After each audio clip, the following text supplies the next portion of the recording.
Galera, então hoje a gente está começando algo que Deus colocou no meu coração para a gente falar sobre saúde mental aqui. Olha que legal, né? Eu confesso para vocês que Deus já vinha trabalhando esse tema no meu coração há um tempo, mas eu acreditava que não ia ser para agora que a gente ia falar sobre isso. Eu estava percebendo uma direção de outras coisas também, mas nessa semana Deus trouxe esse tema à tona e falou comigo que era o tempo da gente começar logo a falar sobre isso.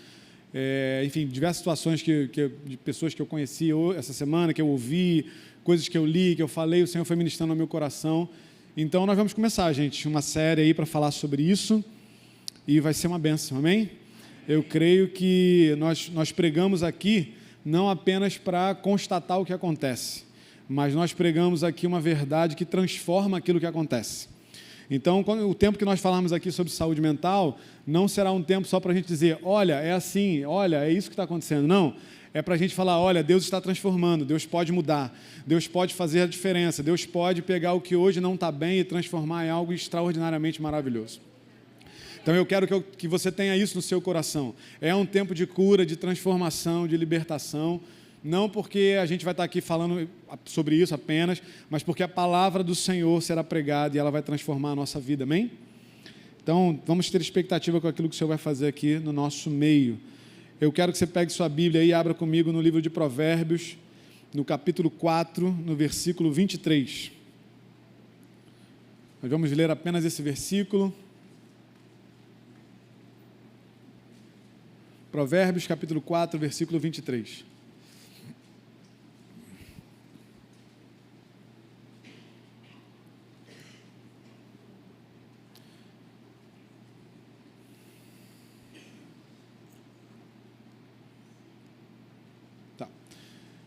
Diz assim, vamos lá, acima de tudo, guarde o seu coração, pois dele depende toda a sua vida. Senhor, essa é a tua palavra, Deus.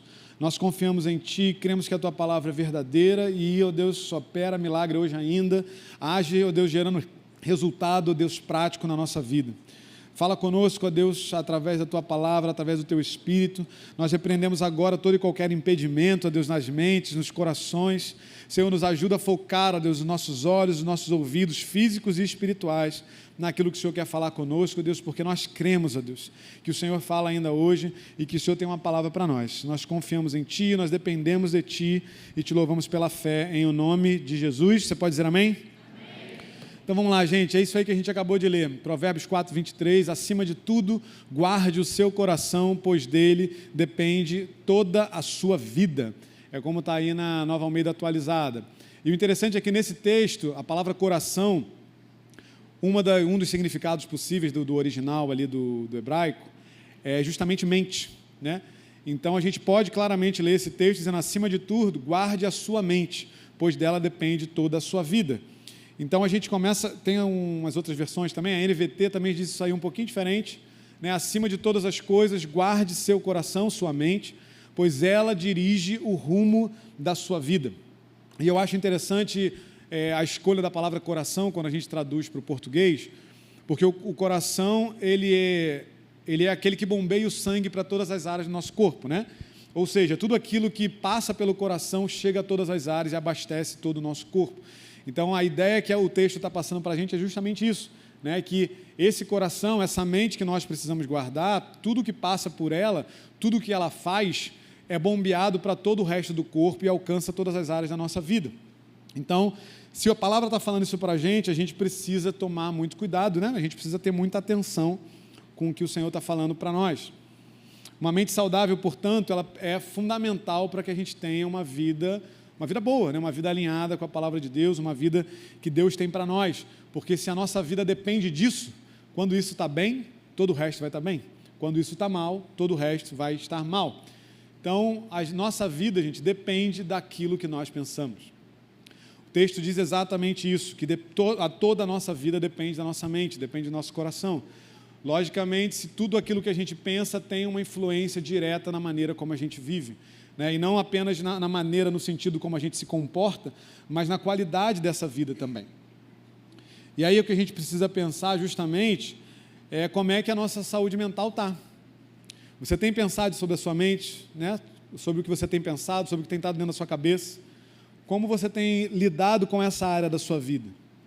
E aí, para a gente definir, eu queria trazer, né, essa definição que eu ouvi de um médico cristão, que trabalha até lá no Dizoscope, é Johnny alguma coisa, esqueci o nome dele, acabei não anotando, mas enfim, ele traz isso daí, ó, saúde mental é pensar como Jesus.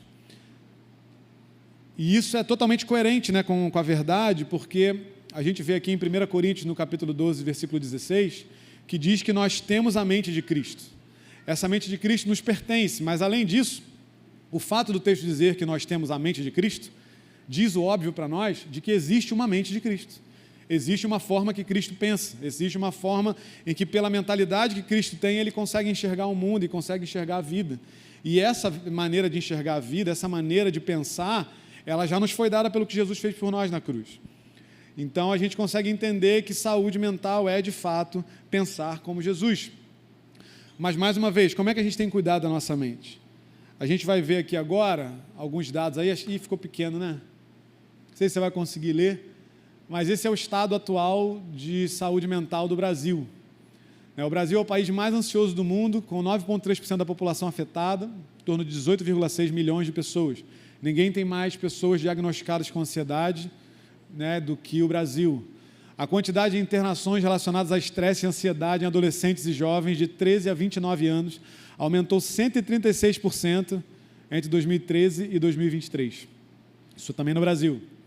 Em 2024, 472.328 afastamentos do trabalho por ansiedade e por depressão. Aí eu encontrei depois uma pesquisa feita aqui no Brasil, foi mais de 3 mil e poucas pessoas, e alguns dos resultados que me chamaram a atenção, né, tem várias outras coisas, mas eu pensei esses 4 últimos aí. 68% dos entrevistados se sentiram nervosos, ansiosos ou muito tensos nos últimos tempos, né, no período ali próximo que eles foram perguntados. 57% alegam que são incapazes de controlar as suas preocupações. E aí, se você estiver se enquadrando em alguma dessas coisas, não tem problema, tá? Fica tranquilo. A gente ainda vai chegar lá. 47% convivem com o medo como se algo terrível fosse acontecer. E 55,8% das pessoas não procuram um médico para tratar do assunto. Eu falei para vocês que essa semana algumas coisas me chamaram a atenção em relação a isso. Eu conversei com uma pessoa essa semana, e aí aconteceu uma determinada situação, e ela falou assim, caramba, tá vendo? Olha como é que eu sou ansiosa. É assim que uma pessoa ansiosa age e tal. E eu tinha conhecido a pessoa nesse dia, né, que a gente estava conversando, e ela falou assim, você é ansioso? Aí eu falei, cara, não, pelo contrário, até eu sou bem tranquilo. Aí ela, não? Eu falei, não sou. Ela, meu Deus, eu nunca conheci ninguém que não fosse ansioso. Quase que eu falei, querida, onde você está andando, né? Tem que ver isso aí. Mas assim, por quê? Eu estou brincando aqui, mas na verdade, gente, é porque isso é a realidade. Isso é o que a gente tem visto por aí. Isso é o que a gente tem visto fora da igreja, dentro da igreja. Por isso que eu falei, se você está se vendo e se enquadrando nisso aí, não tem problema nenhum. A gente vai chegar lá, eu vou comentar um pouco sobre isso também, porque isso é um fenômeno do nosso tempo, gente. Tantos outros tempos da humanidade foram afetados por diversas outras situações, e isso é o que a gente está sendo afetado hoje. Então, a gente precisa lidar com isso, né? E aí o último dado que eu já até li, né, vou ler de novo, 55,8% das pessoas não procuram um médico para tratar do assunto. Isso é uma coisa importante também, porque na maior parte do tempo a gente negligencia a nossa saúde mental. Eu tenho certeza que quando você sente alguma coisa no seu corpo, você procura um médico, correto? Tem gente que não gosta de médico, eu sei, né? Que não toma remédio, essas coisas. O pessoal é só resistência, não vou tomar remédio, vou ficar com dor, yeah! Eu não acho que faz muito sentido, mas beleza, vamos lá. Mas tem uma galera que é assim, mas em geral, se você sente alguma coisa, você procura um médico, você vai numa emergência, toma um remédio e tal. Mas quando você tem pensamentos que te fazem mal, em geral você não faz nada com isso. Eu não faço nada com isso. Eu não paro nem para pensar por que eu estou pensando isso. Eu apenas me sinto mal com aquilo me afeta negativamente de alguma forma, mas eu não converso com ninguém, eu não sequer paro para refletir sobre isso, eu não procuro um profissional para conversar sobre isso. Mas a gente precisa dar atenção a isso, gente, porque a palavra está dizendo para nós que a mente é algo muito importante, né? A Joyce Meyer, no livro O Campo de Batalha da Mente, fala isso aí, ó, pense sobre o que você está pensando. Eu já até falei sobre isso aqui uma vez. Hoje a gente vai citar algumas vezes a Joyce Meyer aí. Se você não leu esse livro ainda, leia, porque é uma benção. Todo mundo fala muito desse livro, gente. Eu sempre ouvi e falei assim, tá bom, vou ler o livro e tal, mas realmente é incrível. É muito bom mesmo. Mas qual foi a última vez que você pensou sobre o que você pensa? sobre o que passa na sua cabeça. Porque quando você sente uma dor no seu corpo, eu tenho certeza que você pensa todas as coisas ruins que você pode estar sentindo, né? E se você jogar no Google, ele já tem o diagnóstico que você vai morrer. Então você com certeza pensa sobre o que você sente no seu corpo, mas você pensa sobre o que você pensa, sobre aquilo que tem passado pela sua mente, sobre por que você tem pensado determinadas coisas. E mais do que isso, assim, você tem, e eu tenho, né, também, eu estou falando você, mas isso cabe para todos nós aqui. Como você tem cuidado da sua mente? Você para pensar sobre as coisas que você vê, sobre a qualidade do que você tem visto, seja como entretenimento, seja na rede social. Eu conversei com uma pessoa essa semana e teve o caso daquela menina que faleceu lá no morro, lá na Indonésia, né? Na trilha e tal, caiu. Enfim, a cobertura está sendo enorme sobre a situação dessa menina, né? Uma tristeza e tal. E aí uma pessoa com quem eu trabalho falou assim, meu Deus, agora estão falando aqui, vão fazer outra autópsia nela, calma aí que eu vou ver. Eu falei, cara, mas você vai ler isso de novo? Para que você vai ler? Não, é porque agora eu sei tudo lá da trilha, de não sei o que. Eu falei, mas quando você vai fazer uma trilha num vulcão? Ela nunca. Eu falei, então por que você está se importando com isso? Aí ela, né, eu já li muito. Gente, eu estou apavorada com isso. Eu falei, mas se você nunca vai fazer uma trilha no vulcão, você está apavorada por quê? Mas por quê? Porque a gente não para pensar sobre isso, a gente só consome. A gente consome. Uma vez eu estava com um menino que trabalha comigo também, a gente trabalha com comunicação, eu não tenho no meu celular nada de notícia, mas a galera lá tem. E aí a gente estava trabalhando, daqui a pouco o celular dele pipocou. Aí tinha uma notificação do G1, dor e desespero. Falei, brother, o que é isso? Falei, cara, o G1 tá mandando dor e desespero para você por notificação? Falei, cara, o que você está lendo aí, cara? Tipo assim, mas a gente consome. Alguém morre, alguém passa por isso, e a gente vai consumindo. Então, assim, você tem pensado sobre o que você tem visto? Você tem pensado sobre o que você tem ouvido? Que tipo de música você tem colocado no seu ouvido? Que tipo de podcast você está ouvindo? Sabe, que tipo de série você está vendo e ouvindo e deixando as coisas entrar na sua cabeça? Que tipo de conversas eu e você a gente está tendo com as pessoas? Porque as pessoas estão apavoradas, elas estão com medo, elas estão ansiosas, elas estão desesperadas. E a gente tem que conversar com essas pessoas para semear Jesus na vida delas. Mas o quanto essas conversas têm afetado o meu coração e o seu coração, o quanto isso tem se tornado a nossa realidade também. E a gente não para pensar nisso, gente. Nós precisamos guardar a nossa mente. Deixa eu só ver um negócio aqui rapidinho.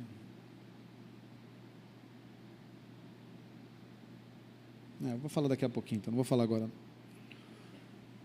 Então a gente tem que começar, pessoal, a ter a consciência de que a gente tem que estar atento ao que nós estamos colocando dentro da nossa cabeça.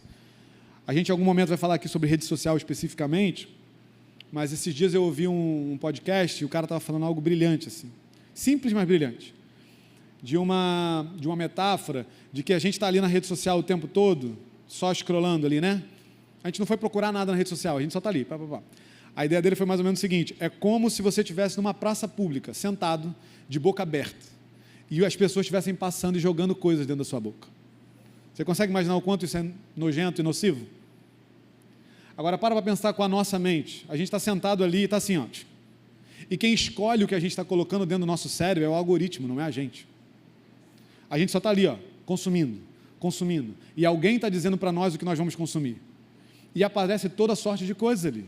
Coisas às vezes legais, coisas incríveis. Sabe aquela coisa? De como tirar a mancha de tomate usando tipo um ferro de passar e uma goma de mascar, sei lá.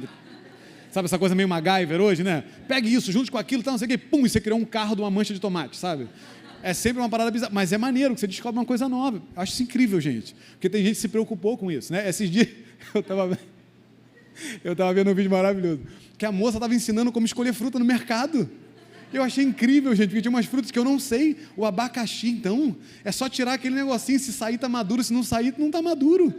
Falei, gente, eu nunca comprei um abacaxi na vida porque eu não sabia escolher. Foi muito útil para mim. De verdade, a Isa viu, me mandou e falou, amor, olha isso. Eu falei, cara, glória a Deus pela vida dessa mulher. Foi muito útil para mim, de verdade. Só que, assim, quando a gente vai procurar algo com intencionalidade, tudo bem. Né? Eu procuro um monte de coisa no YouTube, como é que eu faço isso, como é que eu faço aquilo. Há uma intenção, você está em busca de uma informação. Mas quando a gente só senta e fica, a cada 6, 10 segundos do TikTok, 10 segundos do TikTok, passando, e você nem sabe quem são as pessoas, você não sabe nem o que elas estão fazendo, você não sabe nem o que é aquilo, você nem tem interesse, e de repente você está vendo um vídeo de 40 minutos do cara lavando um tapete. Por quê? Vídeo de gente comendo. As pessoas ficam tipo assim, um vídeo de 1 hora de uma menina comendo. Você não come, querido?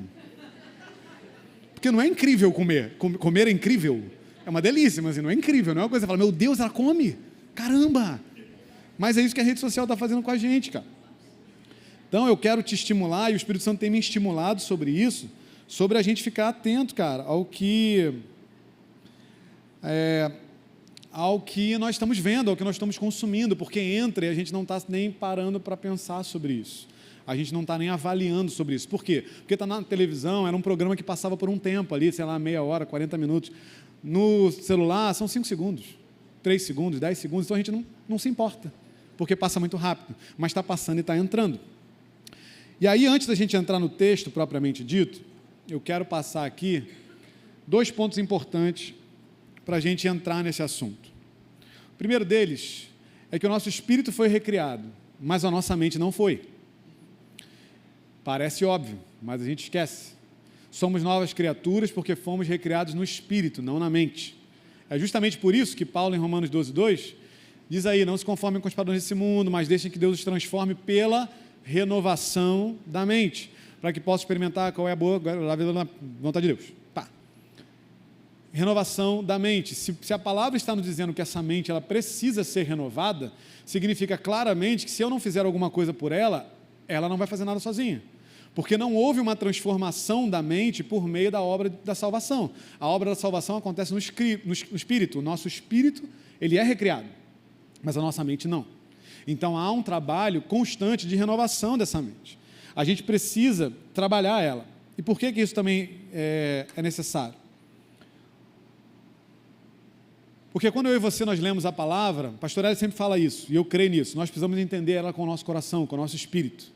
Muitas das vezes, na verdade, a maioria das vezes, o que a palavra nos diz, a nossa mente não concorda, porque a nossa mente ainda precisa ser renovada. Mas é natural e óbvio que para a gente entender o que a palavra está dizendo, precisa haver um processo cognitivo. Faz sentido? A palavra que nós lemos, ela passa pela nossa mente. Ela é processada pela nossa mente de alguma forma. É uma maneira como Deus nos criou. Ele nos criou com o cérebro, com os neurônios e com um processo cognitivo, que nós temos acesso a uma informação, ela entra pela nossa cabeça e é processada. Né? A gente consegue ler porque um dia a gente foi alfabetizado. A gente entendeu o que era uma letra, o que era uma palavra e o que era uma frase. Então, hoje, com esse conhecimento, a gente consegue olhar, ler, processar essa informação, e aí, naturalmente, o entendimento dessa informação, ele vem por meio do Espírito Santo e o nosso espírito, porque a palavra diz que nós somos um espírito com o Senhor. Então, o nosso espírito recriado, pelo poder do Espírito Santo, ele consegue entender essa palavra, mas essa palavra precisa passar pela nossa mente, e é por isso que a gente tem que renovar, porque ela faz parte do processo. Não tem como você ler sem a sua mente, é impossível. Ela faz parte do processo, e ela vai ajudar esse processo, ou ela vai prejudicar esse processo. Sabe quando você está com alguma coisa na cabeça que está te preocupando, que está te deixando nervoso? Você consegue sentar durante 1 hora e ler a Bíblia? E entender tudo que você está lendo? E assimilar tudo? Por quê? Porque a tua cabeça está assim, ó, 1000 pensamentos passando, 1000 pensamentos passando. Então, o estado da nossa mente influencia diretamente a nossa vida espiritual, na maneira como a gente vai processar toda a informação que a gente tem. Então, a revelação da palavra, ela é entendida pelo Espírito. Nós recebemos a revelação no Espírito, mas a leitura, ela passa pela mente. Então, a gente tem que estar atento a isso. Temos um espírito transformado, mas uma mente não. Então, a gente precisa dar atenção especial para isso. E a segunda coisa importante para a gente ter em mente é que qualquer pessoa pode enfrentar situações que afetam a saúde mental. A gente viu um monte de dados ali, né? Em geral, a gente se reconhece nesses dados quando a gente tem algum diagnóstico clínico de alguma dessas coisas. Uma depressão, né? Uma síndrome do pânico, uma ansiedade ou algo do gênero. Então, se é o seu caso, ou se fosse o meu caso, eu nunca fui diagnosticado com isso, a gente olha e fala assim, cara, eu me reconheço naquilo porque eu fui diagnosticado. Mas para a gente que, de repente, não foi diagnosticado nunca com isso, dá a impressão que a gente está isento, que a gente está, né, super protegido e que isso nunca vai acontecer com a gente.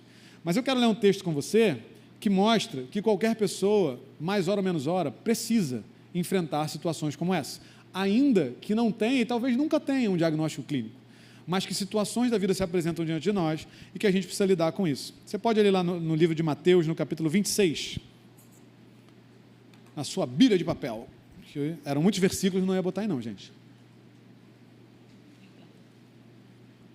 Então, abra aí comigo. Vou abrir aqui também, Mateus 26, a gente vai ler a partir do versículo 36. Jesus está no Getsêmani, né? Vivendo um momento doloroso e difícil. E a gente vai ver aí agora o que Jesus passou. Cadê? 26, 36. Gente, me perdi. Está aqui. Então Jesus foi com seus discípulos para um lugar chamado Getsêmani e lhes disse: sentem-se aqui enquanto vou ali orar. Levando consigo Pedro e os 2 filhos de Zebedeu, começou a entristecer-se e a angustiar-se.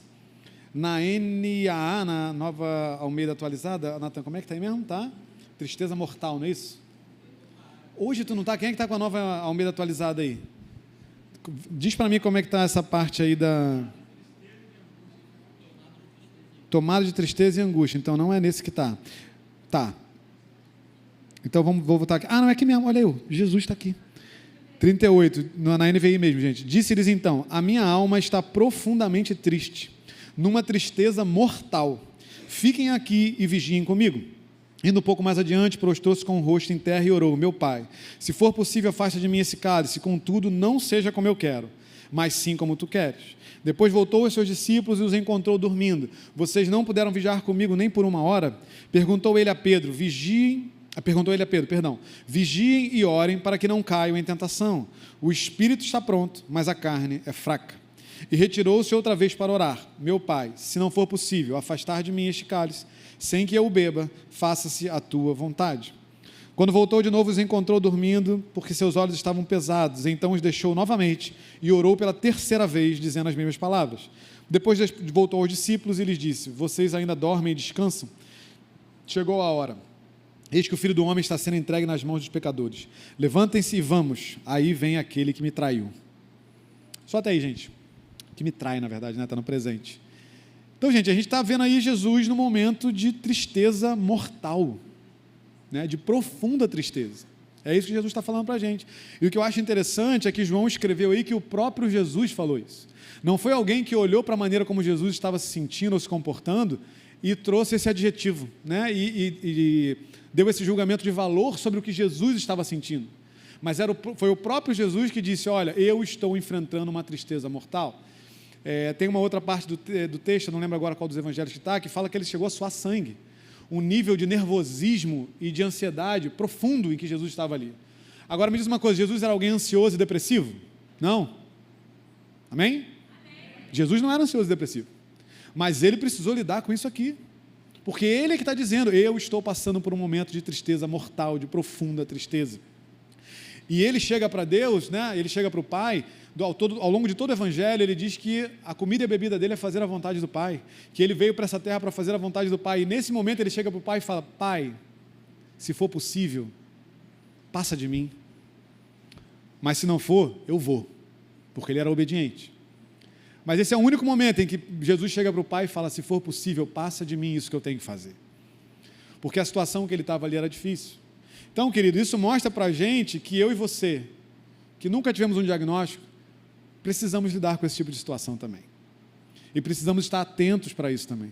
Porque justamente por a gente negligenciar a nossa saúde mental, às vezes nós estamos enfrentando momentos de ansiedade. Às vezes nós estamos enfrentando momentos de depressão e não estamos fazendo nada com isso. E isso pode se agravar e se tornar algo clínico.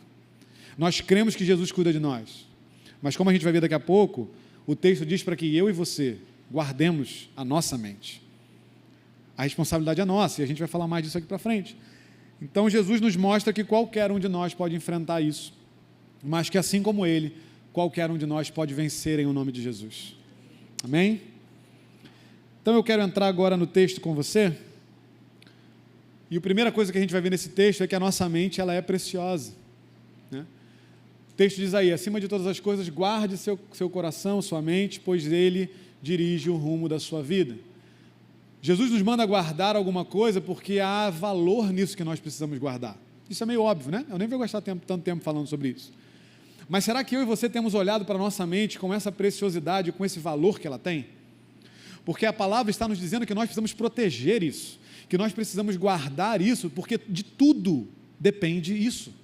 Há um valor intrínseco na nossa mentalidade e que o Senhor se preocupou em mostrar isso para nós, que precisa ser vivo dentro do nosso coração. Nós precisamos olhar para isso com seriedade. Nós precisamos considerar a nossa mente em tudo que fazemos. Eu estava falando aqui agora há pouco, né, sobre o que a gente está vendo, sobre o que a gente está assistindo, etc. Eu comecei a assistir esses dias uma série que eu queria muito tempo assistir. Ela já até acabou e tal, mas tem lá no streaming. E eu comecei a assistir, é um ator que eu gosto muito, que é o personagem principal. Todo mundo falava bem da atuação dele, todo mundo falava bem da série. Eu comecei a assistir, eu nunca tinha assistido nada. Cara, e algumas coisas começaram a não bater legal em mim. Tinha muita crueldade, tinha muita violência, tinha umas coisas que assim... E o Espírito começou a trabalhar isso no meu coração. Cara, eu queria muito ver. Porque eu achei legal pra caramba, sabia? Eu gostei muito da história, gostei de tudo. Só que tinha muita coisa ali que não estava condizendo com a palavra. E aquilo começou a me incomodar, porque aquilo estava entrando na minha mente. E você começa a assistir e pensar, quantas vezes você já ficou maratonando série aí, quando você foi dormir, você sonhou com aquilo? Isso já aconteceu com alguém? Gente, uma vez eu fiquei jogando videogame até de madrugada, tipo, muito tarde. Eu perdi. Foi o único dia que eu perdi a noção, sabe? Na vida. Que aí depois disso, nunca mais eu joguei videogame sem um relógio na minha frente. Quando eu fui deitar, eu fechava o olho, eu ouvia tudo explodindo em volta de mim, assim, sabe?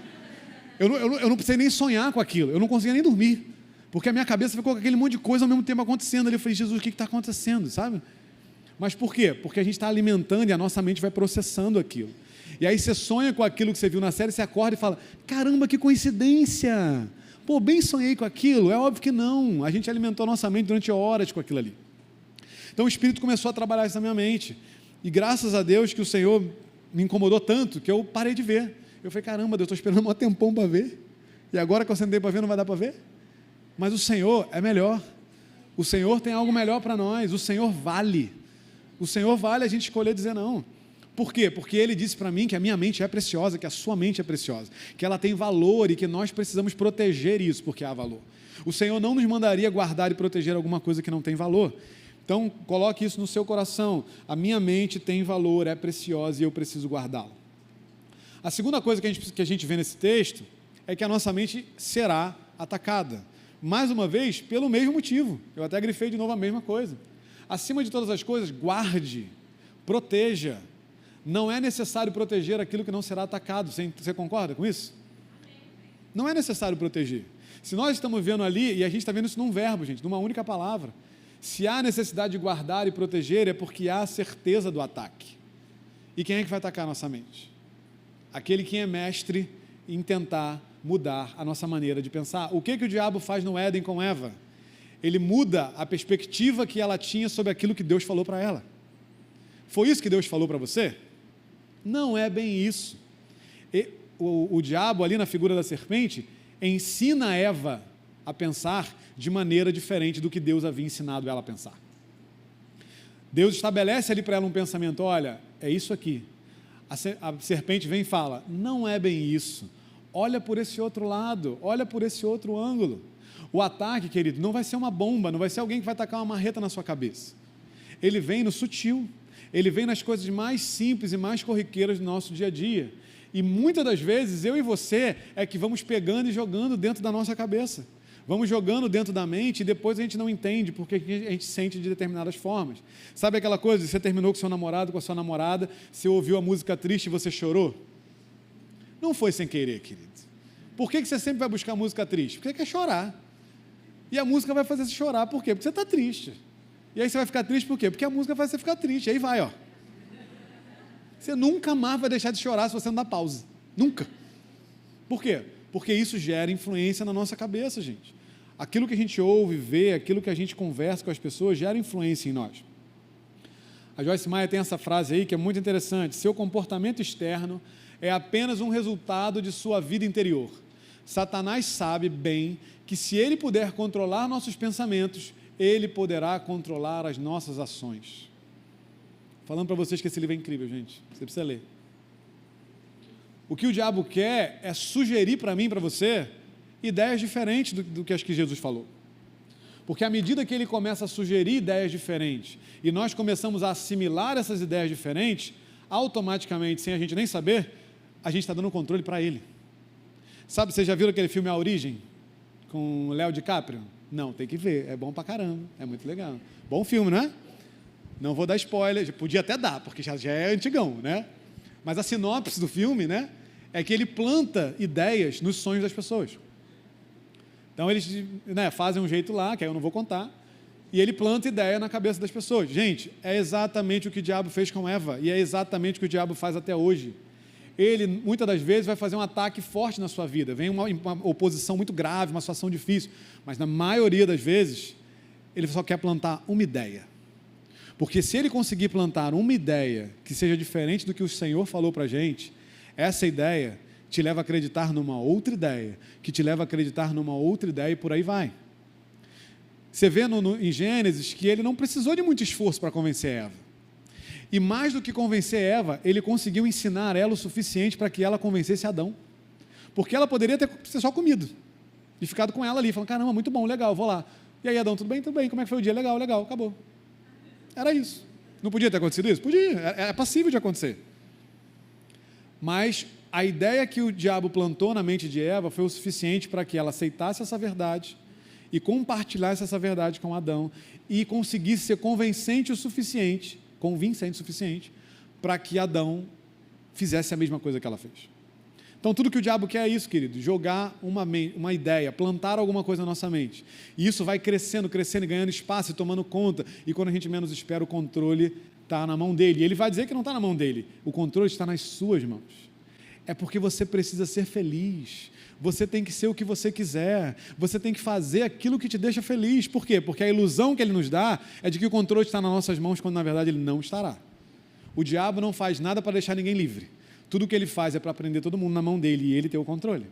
Então é isso que ele faz com a gente. Então nós precisamos proteger a nossa mente. A palavra diz que o maligno não nos toca, mas ela também diz que ele lança dardos inflamados. Ele vai lançando. E uma hora pode ser que um dardo pegue. E a gente precisa estar pronto para proteger, para guardar a nossa mente. Porque há um combate em relação a isso. Vocês estão entendendo? Amém? Está fazendo sentido?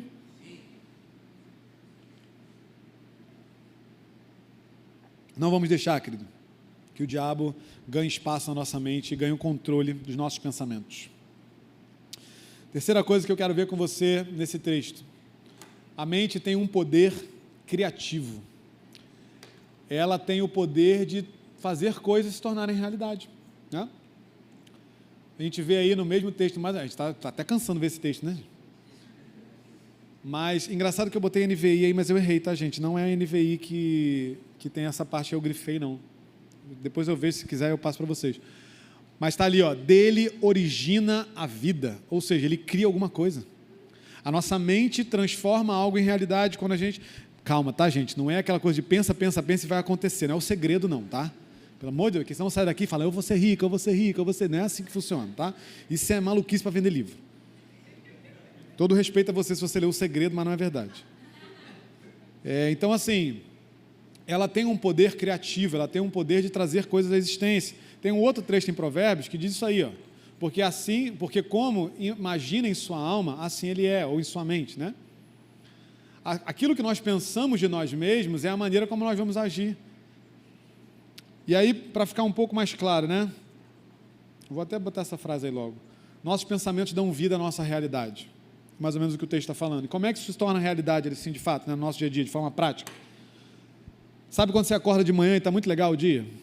Está super bacana. Está sol, está legal. É o fim de semana, né? Não é segunda, obviamente. Fim de semana e tal, de repente você vai encontrar com alguém que você gosta, você vai para um restaurante legal, você vai para a praia, você vai ficar em casa à toa jogando videogame, sei lá o que você gosta de fazer, tanto faz. Mas o dia está maneiro, mas aí de repente acontece alguma coisa e um pensamento entra na sua cabeça. E aquilo te gera preocupação. Você recebeu uma notícia, ouviu alguma coisa, viu um negócio na internet, sei lá, e aquilo te gera preocupação e te gera medo. Quantas vezes o seu dia muda? Quantas vezes o dia não é mais o mesmo, ou pelo menos momentaneamente ele não é mais o mesmo? Porque aquele pensamento que entrou na sua mente criou uma realidade ali, criou um sentimento, criou uma preocupação. Muitas das vezes tem um estudo que diz, né, que 80 e tantos % das coisas que nós nos preocupamos nunca vão acontecer. Mas a gente continua se preocupando, né? Então, a preocupação, ela vai atingindo isso. A nossa mente, ela gera percepção pessoal. Sabe aquela coisa de que a pessoa é super magra e acha que está gorda, ou a pessoa, ao contrário disso, enfim, ela olha para ela e se acha feia, ela acha o cabelo feio, e aí ela é a pessoa, tá, gente? Porque isso é para homem e para mulher, para as duas coisas. Porque ela pensa que ela é assim. E aí, para ela passa a ser assim, né? Às vezes a gente muda de humor, como eu falei. A nossa relação com as pessoas, às vezes está tudo bem, e aí você pensa algo sobre uma pessoa e a tua relação com aquela pessoa começa a mudar, porque você começou a ter uma opinião sobre ela, você pensou, aconteceu alguma coisa e você julga que ela fez aquilo de propósito, e então você não quer mais se relacionar tão bem com ela, e toda aquela relação de amizade, né, de parceria, às vezes é afetada por um pensamento que você teve, né? Tantas outras coisas, gente, isso acontece muito dentro do casamento, né? A gente fala isso direto, mas no namoro também, às vezes uma coisa que você entendeu errado, você julga a atitude da pessoa que está com você e aquilo gera uma percepção negativa. Uma coisa que acontece com as mulheres e que mostra isso é gravidez psicológica. Já parou para refletir o poder de uma gravidez psicológica? Aliás, o poder da mente numa gravidez psicológica? Ela consegue mudar o corpo da mulher e fazer o corpo dela se comportar como se de fato houvesse uma gravidez ali. Quem é que gera isso, gente? A mente dela. A mente gera um resultado prático no corpo e que o corpo começa a responder a esse pensamento como se de fato fosse real essa gravidez. Percebe o poder criativo que eu estou querendo dizer? Pensamento sobre rejeição. Às vezes você se acha rejeitado, você nem é. As pessoas até gostam de você. Mas você se acha tão rejeitado que você começa a agir como alguém que é rejeitado. Nós vamos criando realidade a partir daquilo que nós pensamos. Mais uma vez, não é uma coisa de, telepatia, sei lá, qual é o nome que dá nisso, não é uma coisa do segredo, de você, ficar mentalizando coisas, não é isso que eu estou falando. É uma questão de que nós acreditamos naquilo que nós pensamos, e aquilo que a gente pensa tem influência sobre nós. E o que a gente pode fazer com isso, queridos? Nós precisamos alimentar a nossa mente com a palavra, eu preciso alimentar para que os meus pensamentos sejam criativos de acordo com a verdade.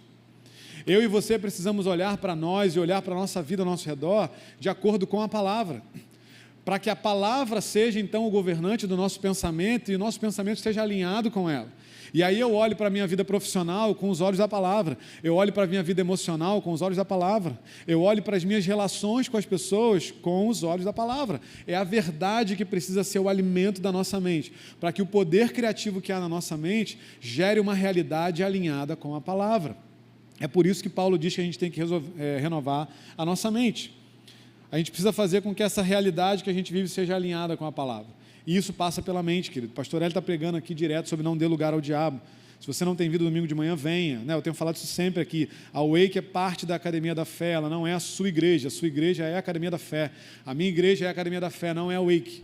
Então você tem que estar aqui também no domingo de manhã. O pastor Hélio tem pregado uma palavra sobre não dê lugar ao diabo, tem falado muito em conexão com isso, de como às vezes um pensamento, uma opinião que nós temos, dá lugar ao diabo para ele fazer o que ele quiser. E quando a gente substitui isso pela palavra de Deus, a gente então dá autoridade para que a própria palavra gere em nós uma realidade completamente diferente.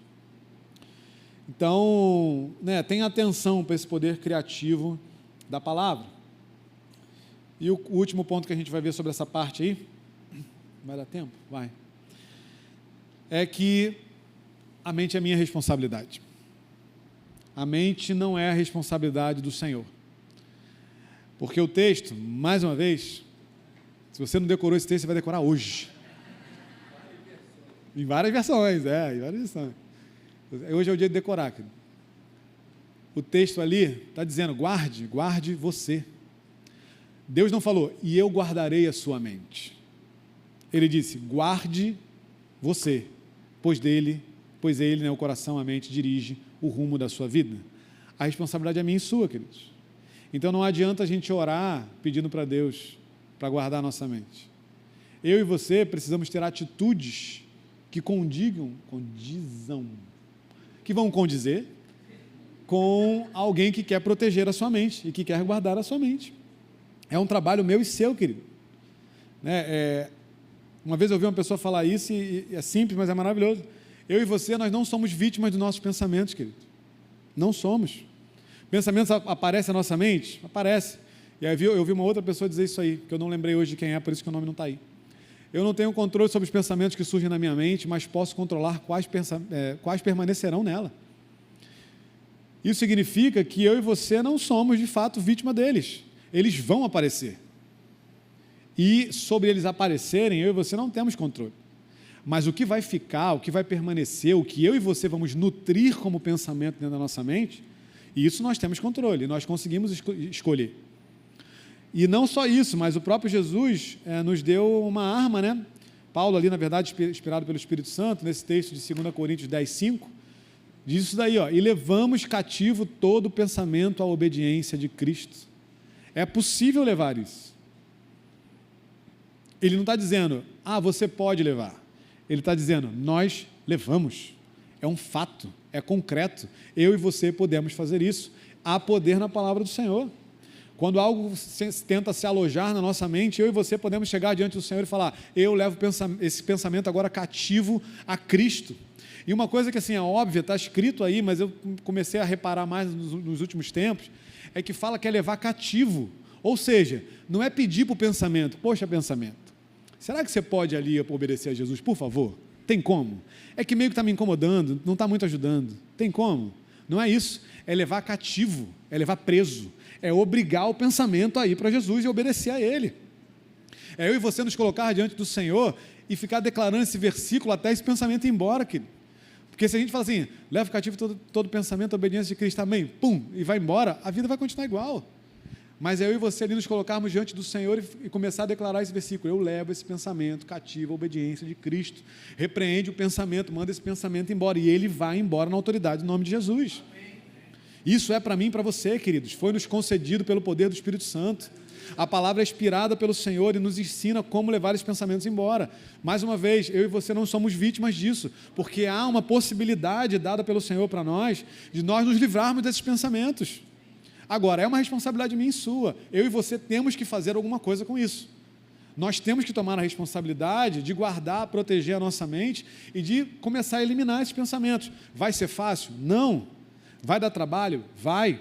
Vai ter dia que você não vai conseguir? Vai ter dia que você não vai conseguir, mas no Senhor tudo é possível, e nós precisamos crer nisso, gente. Nós precisamos crer que é possível ter uma mente saudável diante do Senhor, porque Ele pode operar isso em nós, entendeu? Essa responsabilidade que eu estou falando é de proteger e de guardar a mente, não é de transformar a mente, porque a gente renova a mente na palavra, porque é a palavra que transforma, é o poder do Espírito através da palavra que transforma. Então, a responsabilidade nossa é proteger, guardar e levar tudo embora que não pertence a Jesus, né? Que não pertence a nós, na verdade, que não tem a ver com a palavra para nós. Mas quem opera isso em nós é o próprio Espírito Santo. Então, queridos, assuma o controle da sua mente para entregar o controle dela para Jesus. Eu e você precisamos fazer exatamente isso. Ter consciência de que precisamos tomar o controle dela, para oferecer esse controle a Jesus e deixar que Jesus governe nossos pensamentos. Você entende isso? Aleluia, essa é a palavra do Senhor para nós, queridos. Vamos lá. Mas a gente quer, olhar de forma prática para isso aí também. Como é que eu cuido da minha saúde mental? E eu quero compartilhar com vocês alguns pontos aqui, lá em Mateus, volta lá para Mateus 26, não sei se você saiu de lá, Mateus 26 no versículo 39, que a gente vai ver.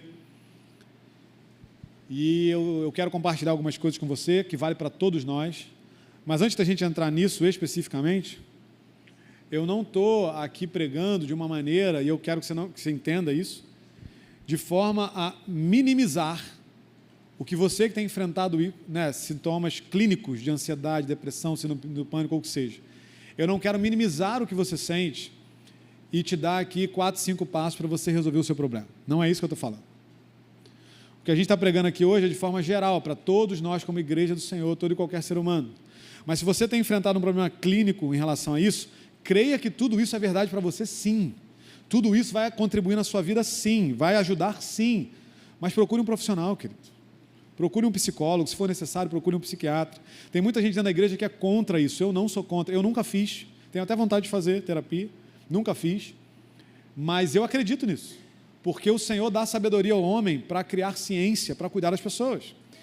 E a pergunta que eu tenho, às vezes, para alguém que chega e fala assim, não, mas eu não acredito nisso e tal, cristão não tem que fazer terapia e tal. Cara, eu respeito a opinião de todo mundo, tá? Eu não concordo com isso. Porque eu nunca vi ninguém dizer que cristão não precisa tomar dipirona. Já viu? Quando você está com uma inflamação, nunca vi nenhum cristão dizer que crente não pode tomar anti-inflamatório, que crente não pode tomar antibiótico. Então, para o corpo, o que é medicina para o corpo, todo mundo é a favor. E por que para a mente não pode ser? Qual a diferença? O Senhor deu sabedoria para homens e mulheres criarem tantas soluções médicas para nós, para o corpo, mas para a mente também. Você pode discordar das teorias lá, de Freud, não sei quem e tal, nenhum deles era crente, gente. Então você queria o quê? Que Freud tratasse os outros com versículo bíblico? Ele não era crente. Óbvio que não. Agora, daí a gente negar todo um estudo do ser humano, simplesmente porque o cara que originou aquilo não era cristão, é uma loucura. Você conhece o cara que criou a dipirona, quando você está com dor de cabeça? Você só toma dipirona porque você sabia que o criador da dipirona é crente. Você sabe? Eu não sei. Se souber, me diz. Não é, gente. É saúde. Não é saúde do corpo, mas é saúde mental. Então a gente pode e deve procurar profissional, sim. Até porque tem muitos profissionais aí que trabalham como psicólogos, como psiquiatras, que são homens e mulheres de Deus. Graças a Deus tem um aleluia aí, pelo menos um. Alguém acredita nisso. Temos aqui, inclusive, né, pessoas que trabalham com isso, que são homens e mulheres de Deus, que obviamente, né, trabalham com a parte do que estudaram ali da psicologia, mas que naturalmente, como homens e mulheres de Deus, entendem que a palavra também tem o seu lugar e que vão alinhando uma coisa ou outra, querido. Então não negligencie o poder que há na sabedoria que Deus deu para o homem, porque todo esse estudo psicológico que existiu na história humana, que já existiu até hoje, e na psiquiatria também, Deus nos deu a capacidade de entender a nossa própria mente por uma perspectiva clínica e encontrar formas de tratar isso, querido. Então não negligencie, não menospreze, e mais uma vez, eu não estou aqui pregando para menosprezar o que você sente, o que você enfrenta. Eu não entendo o que você sente, o que você enfrenta, eu não entendo de verdade, porque eu nunca passei por isso. Mas o que eu tenho certeza absoluta é que Jesus entende. Porque o texto que nós lemos e que a gente vai voltar a ler um pedacinho agora aqui de Mateus 26, mostra Jesus enfrentando talvez alguma coisa que você enfrenta todo dia. E eu ouvi esse médico, acho que é Jonathan, o nome dele lá, que trabalha lá com Douglas no Dizoscope, e ele estava falando uma coisa muito interessante, que o fato de Jesus entender o que nós vivemos, de ter provado e sentido exatamente o que nós passamos, e nesse caso aqui ele teve momentos de ansiedade, de depressão ali, em que ele teve que lidar de forma profunda naquele momento, isso habilita ele a olhar para você e falar, eu entendo o que você vive, eu entendo o que você sente. E diferente de qualquer outra pessoa que não entende, ele não é alguém que está de fora do seu problema falando para você, sai daí, vem para fora. Não, Jesus ele entra com você no seu problema. E ele fala para você, vamos sair junto. A gente canta aqui o tempo todo que há um outro na fornalha. Ele já esteve na fornalha que você está hoje, querido. Ele esteve lá do mesmo jeito que você está às vezes. Eu não sei, mas Ele sabe. E Ele quer entrar aonde você está, para sair de lá com você. Eu não estou falando isso porque isso é bonito. Eu não estou falando isso porque é fofo, não. Eu estou falando isso porque eu creio. Porque eu creio num Deus que se envolve com o seu povo. Eu creio que Ele sabe exatamente aquilo que você tem vivido e aquilo que você tem passado. E Ele está dentro dessa fornalha com você. E Ele vai te dar a mão e vocês vão sair juntos de lá. Talvez eu não consiga tirar você de onde você está. Talvez não, eu não consigo, eu não tenho condições de fazer isso. Mas Ele tem. Você precisa crer nisso, querido. Creia nisso, querido. Ele não está do lado de fora te chamando. Ele está dentro com você. E você vai sair de lá caminhando com Ele em nome de Jesus. Porque Sadraque, Mesaque e Abednego saíram de lá de dentro. E eles não apenas saíram de lá de dentro, queridos, eles saíram de lá sem nenhuma queimadura. Não haverá sequelas em você, não haverá marcas em você, não haverá queimaduras em você, em nome de Jesus. Você sairá de onde você está, em nome de Jesus, porque o Senhor te tirará de lá. Então, querido, por favor, não ache que eu estou menosprezando o que você vive, porque eu não estou, querido. Porque Jesus falou isso comigo, porque Ele se importa conosco como um todo, mas se importa também com você que está vivendo isso.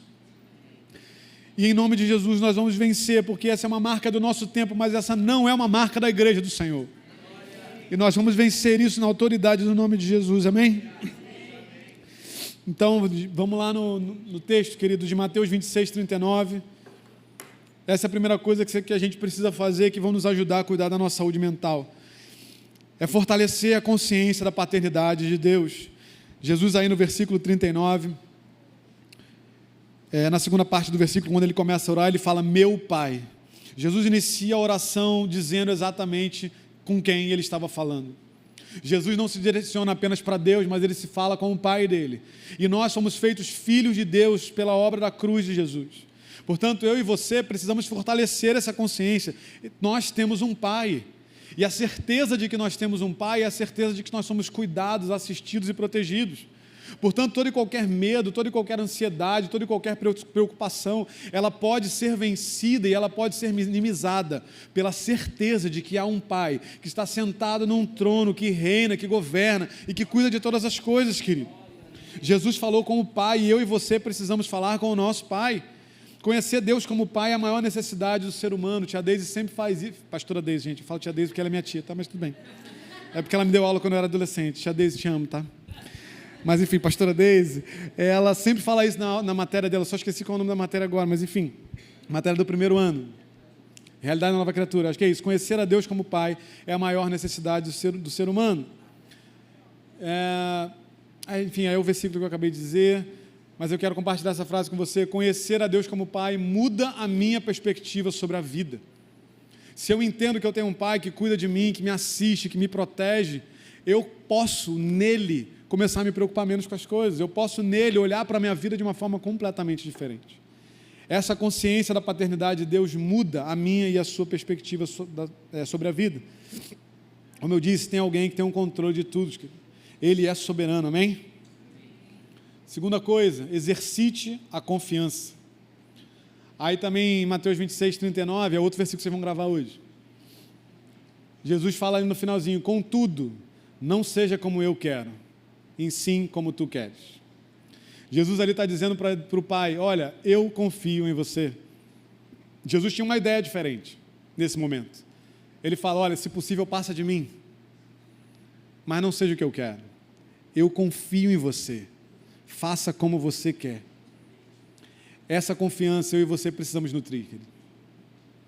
Eu não sei como é que vai ser o meu dia de amanhã, você também não sabe. É uma ilusão achar que a gente sabe. A gente não sabe. O que a gente sabe é que o nosso Deus é digno da nossa confiança e que o amanhã está nas mãos dele e ele vai cuidar de nós, como ele cuidou hoje, como ele cuidou ontem, e ele vai continuar cuidando de nós. Portanto, confiar nele, queridos, é libertador.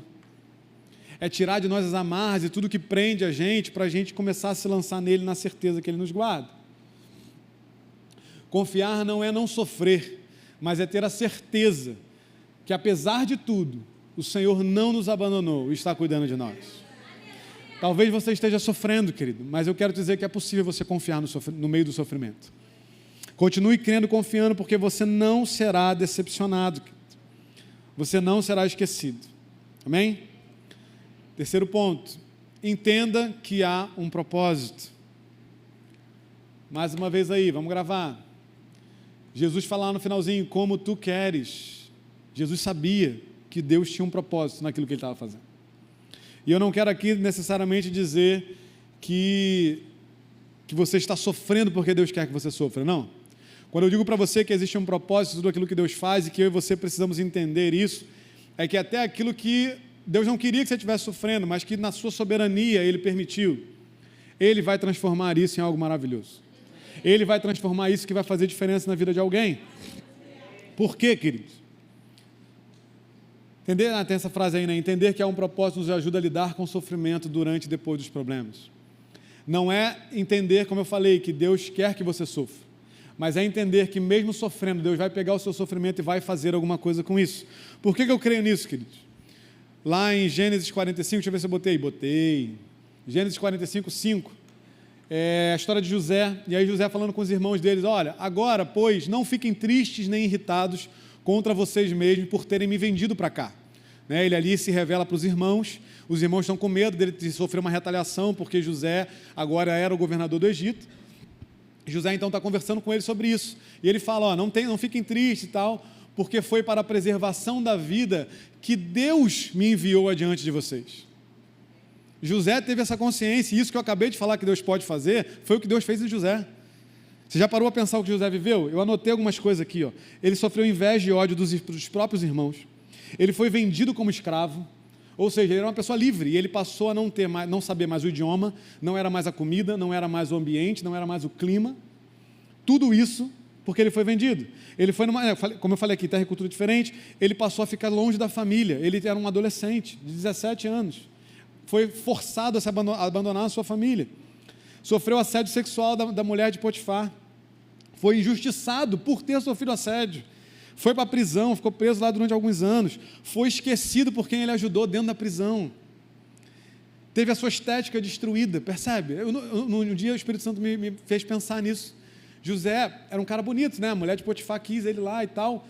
Só que ele foi preso e esteticamente dentro da prisão ele foi ficando acabado. Por quê? Porque o texto diz que ele precisou dar uma arrumada nele para ele conseguir falar com o faraó. Então ele estava acabadinho, ele estava bem esquisitão, né? Até a estética dele foi ali destruída.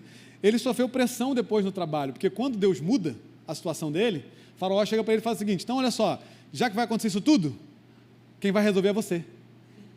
A responsabilidade está na sua mão. Dá um jeito aí, salva o Egito. Zero pressão, no teu tempo, mas tem 7 anos para resolver, né? E por último, queridos, ele tem um encontro direto com aqueles que operaram todo esse sofrimento na vida dele. E quando José olha para isso, ele fala: fica tranquilo, foi Deus que me enviou para isso.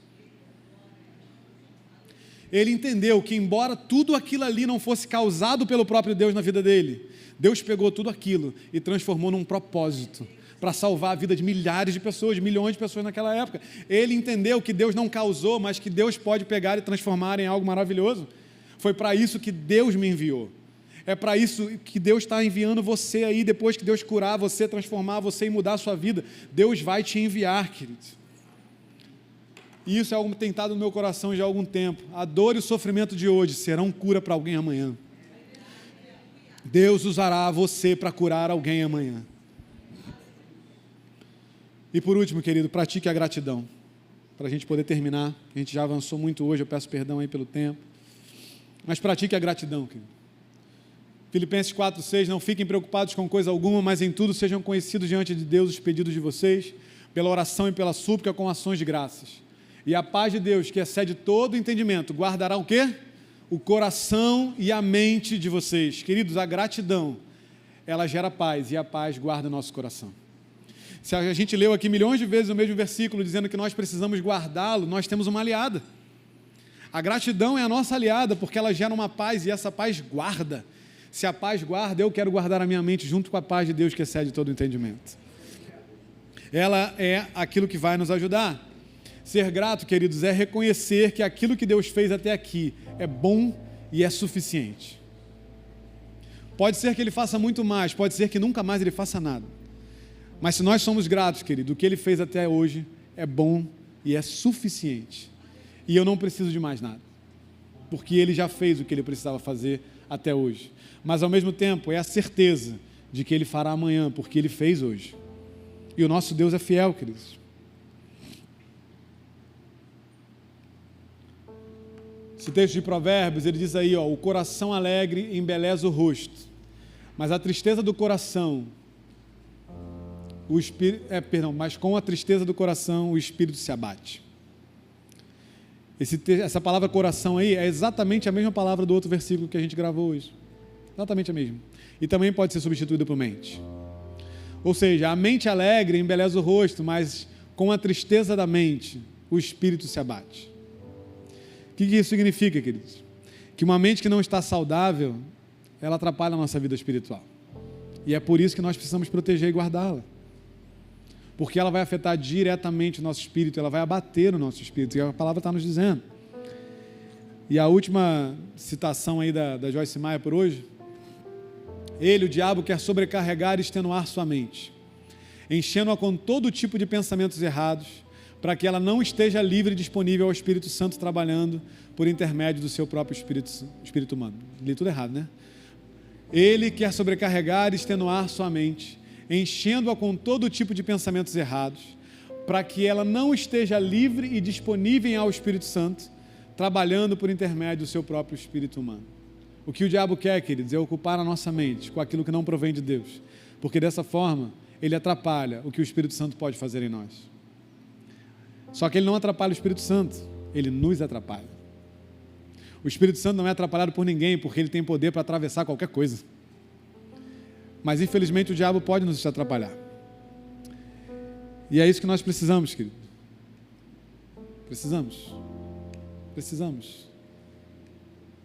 Vamos precisar. Passa aí para mim. Não precisamos, eu vou ler para você.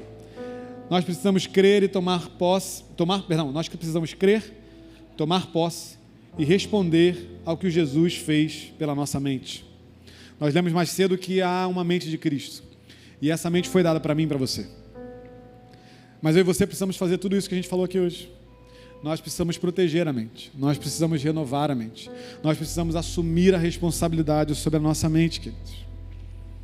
Porque há uma mente de Cristo que é para nós e que eu e você precisamos nutrir em nós, com a ajuda do Espírito Santo, com a capacitação dele.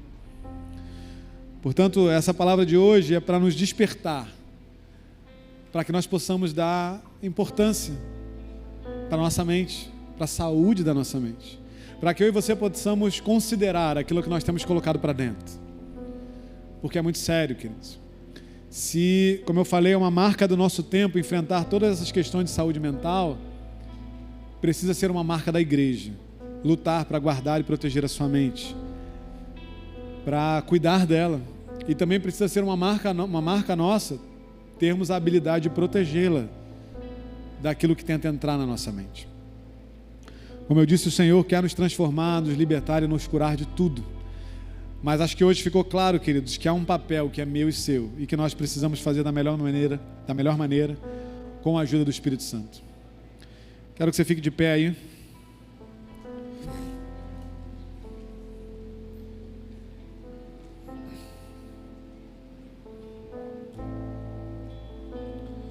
Medite um pouco sobre isso, querido, sobre o que nós falamos aqui, sobre o que o Espírito Santo falou com a gente.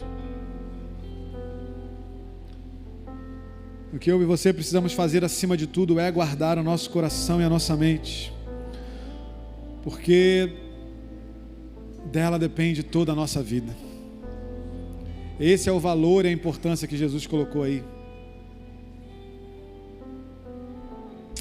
Bendito seja o teu nome, Jesus.